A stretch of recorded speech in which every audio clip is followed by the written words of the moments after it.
Dineclare na ng unang technician na palit board na ito. So ang problema nito is namamatay after 3 minutes, no.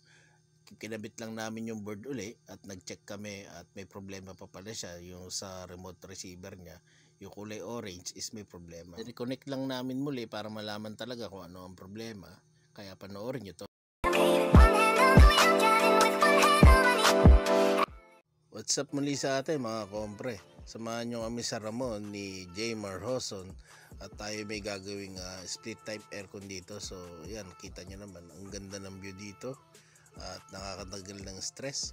So yan, may mga kalabaw pang effects. After namin may on ng aircon, so pinaandar namin, chinek na namin yung kanyang capacitor is talagang may tama rin, no?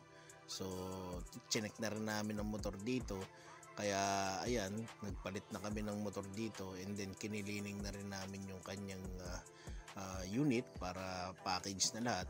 So si customer is mangyak nga kasi syempre napagastos siya sa unang technician pero hindi naman nagawa, hindi na trace. So hindi ko na babanggitin kung sinong technician yun.